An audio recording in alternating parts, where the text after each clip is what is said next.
রহস্যে ঘেরা এক প্রত্যন্ত গ্রামের জঙ্গলে পাওয়া যায় এক মহিলার ছিন্ন ভিন্ন অঙ্গ প্রত্যঙ্গ। পুলিশ সেটা নিয়ে তদন্ত শুরু করলে এমন এক জঘন্য সত্য বেরিয়ে আসে যা শুনলে যে কারো বুকটা হাহাকার করে উঠবে।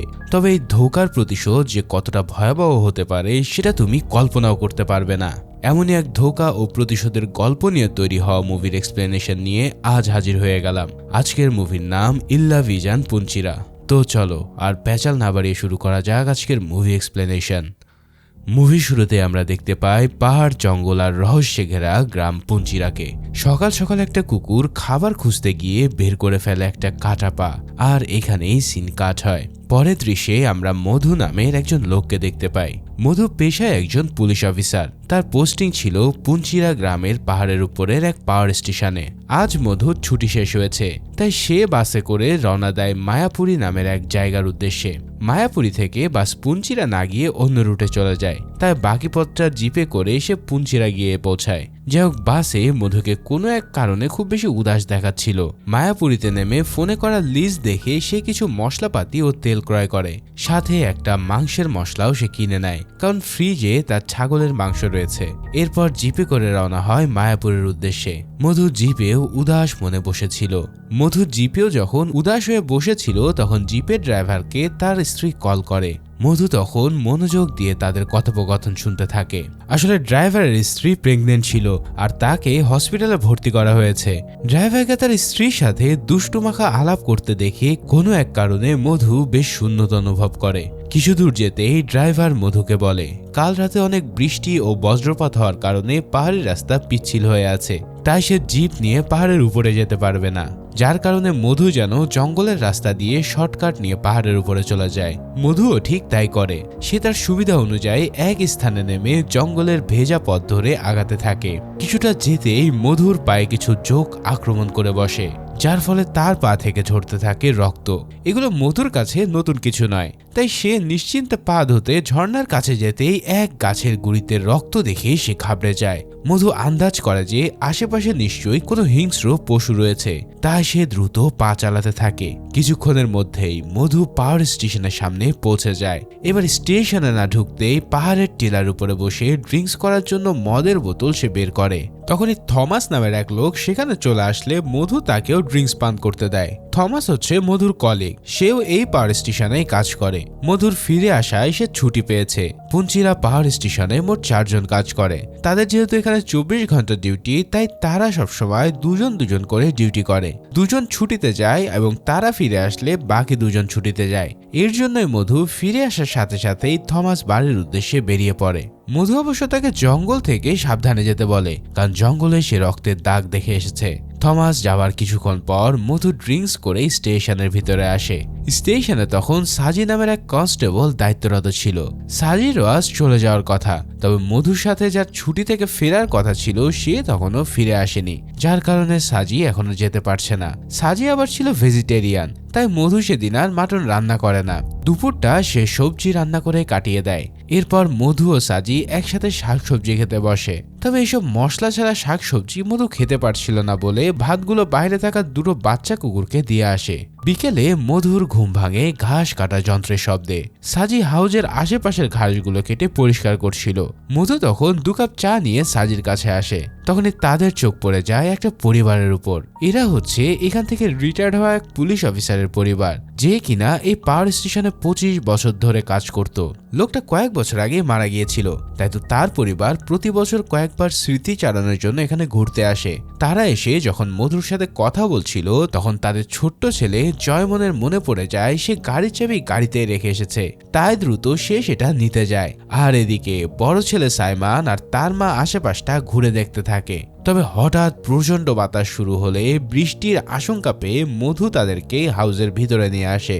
তবে তখনও কিন্তু জয়মন ফিরে আসেনি। পর মুহূর্তে প্রচন্ড বৃষ্টির সাথে শুরু হয় বজ্রপাত। হাউসের ভিতরে থাকা সবাই জয়মনের জন্য টেনশনে পড়ে যায়। হঠাৎ জোরে এক বাজ পড়ার সাথে সাথে জয়মনের চিৎকার ভেসে আসলে সাইমন দৌড়ে হাউস থেকে বের হয়ে পড়ে। ততক্ষণে বৃষ্টিও কমে এসেছিল। সাজি সাইমনের পিছু পিছু গিয়ে দেখে সে জয়মনের লাশ ধরে কাঁদছে। অর্থাৎ একটু আগের বজ্রপাতের কারণে জয়মন মারা গেছে। মধু নিজেও এই দৃশ্য দেখে হতভম্ব হয়ে যায়। সাথে সাথেই স্টেশন থেকে থানায় খবর পাঠানো হয়। সন্ধ্যায় পুলিশ এসে সব ফর্মালিটিস পূরণ করে জয়মনের লাশ নিয়ে যায়। চোখের সামনে এরকম মৃত্যু দেখে মধু বেশ মানসিক ধাক্কা পায়। পরের দিন সকালে ঘুম ভাঙতেই সাজি তৈরি হয়ে বেরিয়ে পড়ে। যাওয়ার আগে সে মধুকে ইনফর্ম করে যে একটু পরেই তাদের আগের কলিগ শিবু চলে আসবে। মধু সাজিকেও সাবধানে যেতে বলে। ইতিমধ্যে মধু যখন ঘরে কাজে ব্যস্ত তখন জানলা দিয়ে সে লক্ষ্য করে যে শিবু এসে গেছে। তবে সে হাউসে না ঢুকে পাহাড়ের টিলার উপরে দাঁড়িয়ে কার সাথে যেন ফোনে বেশ খোশ গল্পে মেজেছিল। শিবুকে দেখে মধু ফ্রিজ থেকে মাচান বের করে। সাজি না থাকলে তাদের এই এক সুবিধা, যখন ইচ্ছা ননভেজ রান্না করে তৃপ্তি সহকারে খাওয়া যায়। যাই কিছুক্ষণ পর শিবু হাউসে আসে। ততক্ষণে মধুর রান্নাও শেষ। মধু তাকে জিজ্ঞেস করে যে তার তো কালকে আসার কথা ছিল, সে কেন আসেনি। জবাবে শিবু তার ফোন থেকে একটা মেয়ের ছবি দেখিয়ে বলে ওর সাথে আমার এঙ্গেজমেন্ট হয়ে গেছে, আমাদের সামনেই বিয়ে। সে মধুকে ইনভাইটেশন কার্ড দিলে মধু হেসে তাকে শুভেচ্ছা জানায়। এরপর তারা একসাথে মাংস খেতে বসে। শিবু তো মধুর হাতের রান্না করা মাটন খুব তৃপ্তি সহকারে খাচ্ছিল। তবে মধুর আগের দিনের পোড়া লাশটার কথা মনে পড়তেই তার বমি চলে আসে, যার কারণে মধু খেতে পারছে না দেখে শিবু তার ভাগের মাটনটুকুও খেয়ে নেয়। এরপর দুপুরের দিকে দুজন মিলে অ্যান্টেনা ঠিক করার সময় শিবু হঠাৎ একটা ভয়ানক জিনিস লক্ষ্য করে। তাদের পালিত কুকুর পিঙ্কি আগের দিনের বজ্রপাতের কারণে মারা গিয়েছিল। তার দুটো ছানা মায়ের শরীরের আশেপাশেই ঘোরাঘুরি করছে। শিবু তখন মধুকে ডাক দিলে এই দৃশ্য দেখে তার বেশ মন খারাপ হয়ে যায়। তাই তো সে খুব যত্ন সহকারে একটা গর্ত খুঁড়ে পিঙ্কিকে দাফন করে আসে। এদিকে শিবু যায় পাহাড়ের নিচে পানি আনতে। আসার সময় এক কাপলকে সেদিকে আসতে দেখে সে কোনো এক কারণে রেস্ট্রিক্টেড এরিয়ার বোর্ডটা সরিয়ে ফেলে। এরপর হাউসে ফিরে গান ছেড়ে উন্মত্তের মতো নাচতে থাকে। তার মন এখন বেশ আনন্দ। কিছুদিন পরে তার বিয়ে, নতুন সংসার আর বউকে নিজের করে পাওয়ার উত্তেজনা সব মিলে এসে বেজায় খুশি। মধু অবশ্য শিবুর এই হাসি খুশি থাকাটা বেশ উপভোগ করছিল। দুপুরে তারা একসাথে আবারও লাঞ্চ করতে বসে। শিবু মাটন দিয়ে বেশ মজা করে খাবার খেলেও মধু শুধু দুধ কলা দিয়ে ভাত খেয়ে উঠে যায়, কারণ কালকের লাশটার কথা সে তখনও ভুলতে পারেনি। খাওয়া শেষে তড়িঘুড়ো করে শিবু দূরবীন নিয়ে পাহাড়ের টিলার উপরে চলে যায়। এখন তাকে এভাবে যেতে দেখে মধুও তার পিছে পিছে গিয়ে দেখে শিবু ঘুরতে আসা ওই কাপলদের অন্তরঙ্গ মুহূর্তগুলো লুকিয়ে লুকিয়ে দেখছে। মধু তাকে কিছু না বলে সোজাই কাপলের কাছে গিয়ে তাদেরকে বকে সেখান থেকে পাঠিয়ে দেয়। এরপর এসে সে শিবুকে বলে তুমি নিজেও তো কয়দিন পর এসবই করবে, একটু ধৈর্য ধরো না। তখন হঠাৎ দুজন লক্ষ্য করে পাহাড়ের নিচ থেকে একটা পুলিশের জিপ তাদের স্টেশনের দিকে ধেয়ে আসছে। তারা দ্রুত হাউসে গিয়ে বিয়ারের বোতল সরিয়ে শেভ করে নিজেদের ইউনিফর্ম পরে নেয়। থানা থেকে এসআই ভিনসেন্ট এসেছে পাওয়ার স্টেশনের কাজ ভালোভাবে চলছে কিনা সেটা চেক করতে। তার সাথে আরো কিছু অফিসার ও কনস্টেবল আছে। শিবু তো এক লেডি কনস্টেবলের সাথে ইতিমধ্যে ফ্লার্ট করতে ব্যস্ত হয়ে পড়ে। এদিকে মধু সবার জন্য লেবুর শরবত বানিয়ে নিয়ে এসে দেখে এসআই ভিনসেন্ট কোনো এক কারণে বেশ আপসেট এবং ফোনে কার সাথে অনবরত চিৎকার চেঁচামেচি করে যাচ্ছে। এই ব্যাপারে জিজ্ঞেস করলে এক পুলিশ কনস্টেবল বলে স্যারের ওয়াইফ তার বাচ্চা রেখে সামান্য এক ড্রাইভারের সাথে পালিয়ে গেছে, যার ফলে স্যার এর জন্য শ্বশুর বাড়ির মানুষের সাথে এমন ব্যবহার করছে। এই কথা শুনে মধুর ভিনসেন্ট এসআই এর জন্য বেশ খারাপই লাগে। তখন এসআই এর ফোনে এক গুরুত্বপূর্ণ কল আসলে সে আবারও সবাইকে নিয়ে তড়িঘড়ি করে চলে যায়। এখন এসআই চলে যেতে দুজনে আবার নিজেদের কাজকর্ম রেখে তাস খেলতে বসে। শিবু বেশ ফুরফুরে মেজাজে ছিল। তখনই হঠাৎ রেডিওতে খবর আসে যে পুঞ্চিরা জঙ্গলে কোনো এক মহিলার কাটা হাত পাওয়া গেছে। ধারণা করা হচ্ছে শরীরের বাকি অংশগুলো আশেপাশে আছে। তাই সব স্টেশন যেন নিজ নিজ দায়িত্বে সবকিছু অবজার্ভ করে আর সন্দেহজনক কিছু দেখলে মেন স্টেশনে পুলিশকে খবর দেয়। এই কথা শুনে শিবু বলে নিশ্চয়ই এটা কোনো বাঙালি ওয়ার্কারের কাজ, ওরাই কেবল এত বড় বড় কাজ করতে পারে। কেন যে ওদেরকে কাজ করতে নিয়ে আসে কে জানে। তবে মধু কিন্তু এ ব্যাপারে কিছুই বলে না। তবে সে তাস খেলা রেখে উঠে যায় আর বলে এখন ভাল লাগছে না, পরে খেলবো। পরের দিন চা বানানোর সময় মধু লক্ষ্য করে কিছু টুরিস্ট রেস্ট্রিক্টেড এলাকার ভিতরে চলে এসেছে। তাই সে শিবুকে বকা দিয়ে বলে তুমি সাইনবোর্ড খুলে রেখেছো কেন, যাও ওদেরকে তাড়িয়ে এসো। শিবু গিয়ে ওই টুরিস্টদের চলে যেতে বললে তাদের সাথে থাকা এক পাগলাটে ব্লগার খেপে যায়। সে শিবুকে বলে আপনি কি পুলিশ নাকি, আমাদেরকে এখান থেকে চলে যেতে বলার আপনি কে? শিবু বলে আমি পুলিশ, চুপচাপ এখান থেকে চলে যাও। সাথে সাথেই ওই ব্লগার তো লাইভে গিয়ে শিবুর ইউনিফর্ম নেই, দায়িত্ব অবহেলা করছে, এটা সেটা নিয়ে কথা বলতে শুরু করে।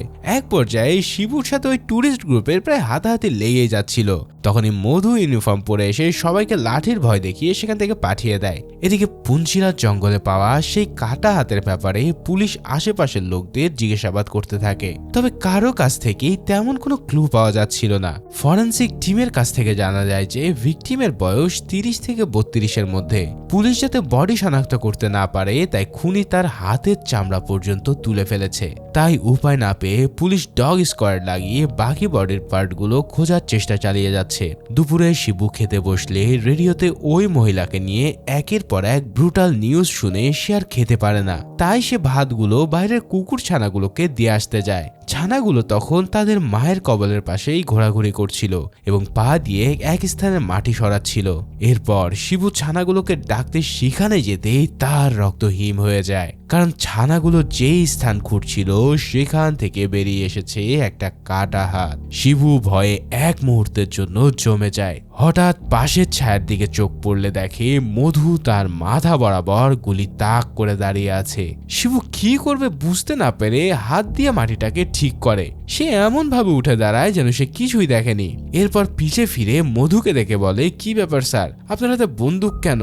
মধু জানায়, আমার মনে হচ্ছে আশেপাশে কোনো জঙ্গিরা থাকতে পারে। তখনই এক লোক আবার জিপে করে জেনারেটরে তেল দিতে আসে। শিবু ইনিয়ে বিনিয়ে লোকটার কাছে যাওয়ার চেষ্টা করে, তবে মধুর জন্য সে লোকটাকে একা পাচ্ছিল না। তাই সে ওয়াশরুমে যাওয়ার নাম করে ওয়াশরুমে গিয়ে ভেন্টিলেটর থেকে আশেপাশে পালানোর রাস্তা খুঁজতে থাকে, কেননা ইতিমধ্যে সে বুঝে গেছে যে এই মধুর সাথে হয়তো এই লাশের কোনো সম্পর্ক আছে। তবে তখনই হঠাৎ দরজায় মধু একের পর এক কড়া নাড়তে থাকলেই শিবু বেশ ভয় পেয়ে যায়। নিজেকে কিছুটা স্বাভাবিক করে শিবু দরজা খুলতে মধু বলে, তুমি তো ওয়াশরুমে পানি না নিয়ে চলে এসেছো। শিবু বলে, ভুলে গিয়েছিলাম স্যার। এরপর মধু তাকে পানি দিয়ে সেখান থেকে চলে যায়। এদিকে তখনও রেডিওতে সেই মহিলার সংবাদ জানানো হচ্ছিল। হঠাৎ ওয়াকি টকিতে খবর আসে যে পুঞ্চিরা পাহাড়ের নিচে এক মহিলার কাটা পা পাওয়া গেছে। মধু অবশ্য এই ব্যাপারে মাথা ঘামায় না, কিন্তু শিবু ওয়াশরুমের জানলা দিয়ে বেরিয়ে বাইরে তাকিয়ে দেখে পাহাড়ের নিচে অনেক পুলিশের আনাগোনা দেখা যাচ্ছে। সম্ভবত ওই কাটা পা নিয়ে তারা এখানে ইনভেস্টিগেশন চালাচ্ছে। শিবু তখন টেবিলে বসে নিজের ফোনটা চার্জ দিয়ে তাতে নেটওয়ার্ক আনার চেষ্টা করে, তবে হাউসের ভিতরে ফোনের নেটওয়ার্ক পাওয়া যায় না। তখন শিবু খাতায় হিসেব করার নাম করে সাহায্য চেয়ে একটা চিরকুট লিখতে থাকে, যাতে সে সেটা কোনোভাবে তেল সাপ্লাই করা লোকটার কাছে দিতে পারে। কিন্তু মধু এমন ভাবে শিবুর আশেপাশে লেগেছিল যেন শিবু নোট দেওয়ার কোনো সুযোগই পায় না। এদিকে লোকটা তেল রাখা শেষ হলে সে গাড়ি নিয়ে সেখান থেকে চলে যায়, যার ফলে শিবুর মনটা ভয়ে আরো সংকুচিত হয়ে আসে। যদিও ততক্ষণে তার আচরণে মধু বুঝে গিয়েছিল যে শিবু সবকিছু জেনে গেছে, কিন্তু তবুও সে তাকে পরীক্ষা করার জন্য তার সাথে কার্ড খেলতে থাকে। শিবু প্রথমে খেলতে না চাইলেও সে তার লোডের গানটা টেবিলের উপরে রাখতে শিবু বাধ্য ছেলের মতন খেলতে আসে।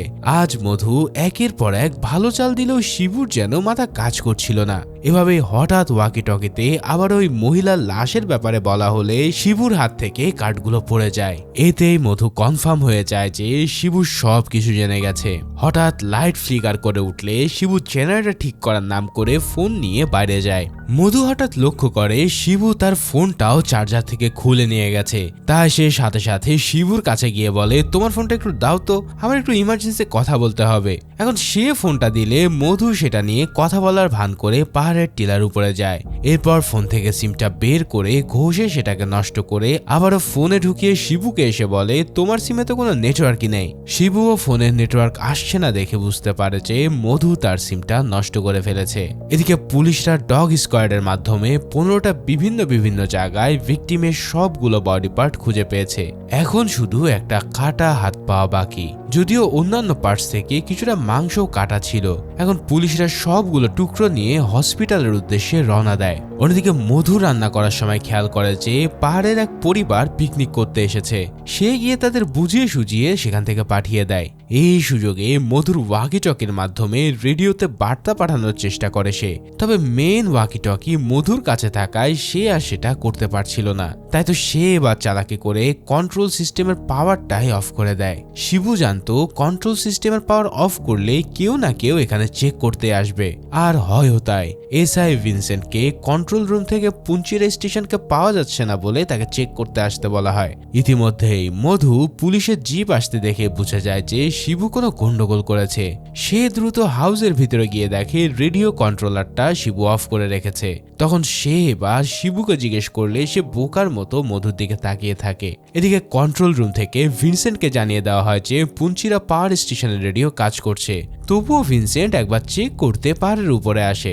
সে এসে শিবুকে না দেখে তার কথা জিজ্ঞেস করলে মধু বলে শিবু পাশের পুকুরে গোসল করতে গিয়েছে। তখন ভিনসেন্টের সাথে আসা বাকিরা আশেপাশে ঘোরাঘুরি করলে মধু বৃষ্টির অজুহাত দিয়ে সবাইকে হাউসের ভিতরে নিয়ে আসে। এরই মাঝে লেডি কনস্টেবল টয়লেটে গেলে ভিনসেন্ট তার 1 নাম্বার কার্ড ছাড়তে বাইরে চলে যায়। মধু তার পিছে পিছে গিয়ে বলে, স্যার ওইদিকে কাল গোঘরা সাপ দেখেছি, আপনি এই পাশে আসুন। মধু ভিনসেন্টকে ও পাশে নিয়ে যেতে দেখা যায় টিলার নিচে শিবুকে হাত পা বেঁধে রাখা হয়েছে। তখনই এক কনস্টেবল এসে ভিনসেন্টকে জানায়, স্যার ইমাক্কারু অঞ্চলে ভিকটিমের মোবাইল ফোন পাওয়া গেছে, আমাদের এক্ষুনি যেতে হবে। এই খবরটা পেতে ভিনসেন্ট সবাইকে নিয়ে সেখান থেকে বেরিয়ে পড়ে। এদিকে তারা যেতেই মধু গিয়ে শিবুর হাত পা ও মুখের বাঁধন খুলে দেয়। মুক্ত হতেই শিবু মধুকে ধাক্কা দিয়ে সেখান থেকে পালাতে চায়, কিন্তু মধুও তার পিছে পিছে দৌড়াতে থাকে। এরই মাঝে বৃষ্টি নেমে আসলে মধু শিবুকে ধরে ফেলে। শুরু হয় ধস্তাধস্তি। এক পর্যায়ে মধু গান বের করে শিবুর দিকে ধরতে সে আত্মসমর্পণ করে। মধু তখন শিবুকে নিয়ে তার আবারও হাউসে চলে আসে। অপরদিকে ভিনসেন্টরা ডিএসপি কে গিয়ে জানায় ভিকটিমের ফোন থেকে অনেক ইনফরমেশন পাওয়া গেছে। এই ভিকটিমের নাম অমৃতা, সে কোয়াট্টামের বাসিন্দা, পেশায় সে একজন স্কুল টিচার। অমৃতার হাজবেন্ড একজন পুলিশ অফিসার, আর তার নাম হচ্ছে মধু। তার মানে মধুর স্ত্রী অমৃতারই লাশ পাওয়া যাচ্ছে। এখন ধারণা করা যায় মধু ও অমৃতার বৈবাহিক জীবন খুব একটা ভালো ছিল না। ইন্টারেস্টিং বিষয় হচ্ছে অমৃতার লাশ পুঞ্চিরার যেই পাহাড়ের আশেপাশে পাওয়া গেছে, মধু সেখানে ডিউটিতে রয়েছে। এবার সিন শিফট হয় মধুদের কাছে। রেডিওতে তখন জানানো হচ্ছিল যে মৃত মহিলার আইডেন্টিটি পুলিশ শনাক্ত করেছে। এবার শিবুকে চেয়ারে বসিয়ে টেনশনের কারণে ঢক ঢক করে সে কয়েক গ্লাস মদ খেয়ে নেয়। এরপর সে মধুর দিকে তাকিয়ে বলে, স্যার আমি টিলার পাশে একটা কাটা হাত দেখেছি, হাতটা কার? আপনি কেন তাকে মেরেছেন? তখন মধু শান্ত গলায় বলে, আমি কাউকেই মারিনি, তবে হাতটা আমার স্ত্রী অমৃতার। এবার শিবু ভয় পেয়ে জিজ্ঞেস করে, আপনি কেন আপনার স্ত্রীকে খুন করেছেন? কিন্তু মধু রেগে গিয়ে বলে, বলছি না আমি কাউকে খুন করিনি। শিবু জানায়, তাহলে এই হাত এখানে আসলো কি করে? এই প্রশ্নের উত্তর না দিয়ে মধু বলে, তুমি কি জানো বিয়ের প্রথম রাতে বউকে খুশি করতে না পারা দুঃখ কি? ডাক্তার বলেছিল এটা হয়তো হানিমুন ডিপ্রেশন, তবে অনেক বছর ট্রিটমেন্ট করেও আমি আমার ওয়াইফকে শারীরিকভাবে সুখ দিতে পারিনি। এই কারণে আমার স্ত্রী একটা পরকীয়া জড়িয়ে পড়ে। আমি তার পরকীয়া সবই জানতাম, তবে তার কাছে কখনো জানতে চাইনি যে ছেলেটাকে, কারণ আমি আমার স্ত্রীকে অনেক বেশি ভালোবাসতাম। তার সুখই ছিল আমার সুখ। আমার অক্ষমতার জন্য আমি তাকে কখনোই দোষারোপ করিনি, কিন্তু আমার স্ত্রী অমৃতাও ভুল করেছিল। সে যাকে ভালোবেসেছিল সেই ব্যক্তি শুধু অমৃতা শরীরকেই ভালোবেসেছিল। একদিন আমি বাড়িতে গিয়ে লক্ষ্য করি মেন দরজা খোলা। ধীরে ধীরে আমি ঘরের ভিতরে গিয়ে দেখি বেডরুমের সিলিং এ ঝুলে রয়েছে আমার স্ত্রীর লাশ। এক মুহূর্তে আমার নিঃশ্বাস বন্ধ হয়ে আসছিল। অমৃতা আমার জন্য একটা চিঠি লিখে গিয়েছিল, যেখানে সে লিখেছিল যে সে আমার সাথে অন্যায় করেছে আর সে এখন প্রেগনেন্ট। আমি যাতে তাকে মাফ করে দিই। আমি অমৃতার ফোন চেক করে জানতে পারি যে কার সাথে অমৃতার সম্পর্ক ছিল। তাই আমি সেই কালপ্রিটকে শাস্তি দেওয়ার একটা পরিকল্পনা করি। ছেলেটা কেবল অমৃতার শরীর ভোগ করেছিল, আর এর জন্যই আমি সেদিন অমৃতার লাশটাকে কেটে টুকরো টুকরো করি। এরপর তার লাশ আমি এখানে সেখানে ফেলে আসি। এই সব ভয়ানক কথা শুনে শিবু ভয়ে ভয়ে জিজ্ঞেস করে, আর ওই ছেলেটার কি হলো? মধু তখন ঠান্ডা গলায় বলে, ছেলেটাকে আমি অমৃতার শরীরের আসল স্বাদ পাইয়ে দিয়েছি। জানিস কিভাবে? অমৃতার শরীরের মাংসটুকু আমি ওই ছেলেটাকে খাইয়ে এসেছি। কি কিছু বুঝতে পারলি তো? তুই এখানে আসার পর থেকে যে মাংস খাচ্ছিলি না, সেটাই ছিল অমৃতার শরীরের মাংস। ভাই রে ভাই, এই জিনিস শোনার পর আমার লিটারেলি নিজেরই বমি চলে আসতেছে। শুধু তাই নয়, এই কথা শুনে শিবু পর্যন্ত বমি করতে শুরু করে। আর এখানেই উন্মোচিত হয় এই মুভির সবচেয়ে বড় রহস্য। আসলে শিবুর সাথেই অমৃতার অবৈধ সম্পর্ক চলছিল, তবে অমৃতা প্রেগনেন্ট হয়ে যাওয়ায় শিবু তার সাথে যোগাযোগ বন্ধ করে দেয়। এই কষ্টে ও মধুর সাথে অন্যায় করার অনুশোচনায় অমৃতা আত্মহনন করে। অন্যদিকে পুলিশরা অমৃতার ফোনের হোয়াটসঅ্যাপ মেসেজ ও কল লিস্ট চেক করে জানতে পারে যে শিবুর সাথেই তার সম্পর্ক ছিল। মৃত্যুর আগে অমৃতা শিবুকে তার প্রেগন্যান্সির কথাও জানিয়ে দেয় এবং তার সাথে শেষবার সে দেখা করেছিল। তাই তারা ধারণা করে শিবুই হচ্ছে অমৃতার খুনি। এদিকে আকাশে মেঘ করছে দেখে মধু শিবুকে নিয়ে অ্যান্টেনার সাথে বেঁধে দেয়। এখন শুধুমাত্র একটা বজ্রপাতের অপেক্ষা। শিবু কাঁদতে কাঁদতে তার পায়ে পড়ে ক্ষমা চাইতে থাকে। বারবার সে বলতে থাকে, আমাকে ছেড়ে দেন স্যার, প্লিজ আমাকে মারবেন না। মধু জানায়, আমি তোকে মারতে চাইনি, কিন্তু তুই কাটা হাতটা দেখে ফেলেছিস, তাই এবার তোকে মরতেই হবে। শিবু এবার অসহায়ের মতন কাঁদতে থাকে। যাই হোক, অপরদিকে ভিনসেন্টের উপর অর্ডার আসে তৎক্ষণাৎ ভাবে যেন অপরাধী শিবুকে গ্রেফতার করে নিয়ে আসা হয়। তাই সেই রাতেই সে বেরিয়ে পড়ে শিবুকে অ্যারেস্ট করতে। পাহাড়ি উঁচু নিচু রাস্তায় তাদের গাড়ি যেন একেবারে আগাচ্ছিলই না। এরপর হঠাৎ এক বিকট বজ্রপাতের সাথে তাদের গাড়িটা থেমে যায়। এর মাঝে অন্ধকারের বুক চিরে আতঙ্ক ও ভয় নিয়ে মধু তাদের দিকে দৌড়ে আসে। কি হয়েছে জিজ্ঞেস করতেই মধু বলে, দেখুন স্যার, শিবুর সাথে কি হয়ে গেল। ভিনসেন্ট পাহাড়ের উপরে গিয়ে দেখতে পায় সেখানে পড়ে রয়েছে শিবুর নিথর দেহ। একটু আগের বজ্রপাতটা সোজা শিবুর বুক চিরে মাটিতে নেমে গেছে। এরপর সকাল হতে ফরেন্সিক টিম এসে শিবুর লাশ নিয়ে পরীক্ষা নিরীক্ষা শুরু করে। মধুকে মানসিকভাবে বিপর্যস্ত দেখে ভিনসেন্ট তাকে কিছুদিনের ছুটি কাটিয়ে আসতে বলে। তাই মধু ব্যাগপত্র নিয়ে বেরিয়ে যাওয়ার সময় ভিনসেন্ট লক্ষ্য করে তার শার্টের পিছনের কিছু অংশ ছেঁড়া।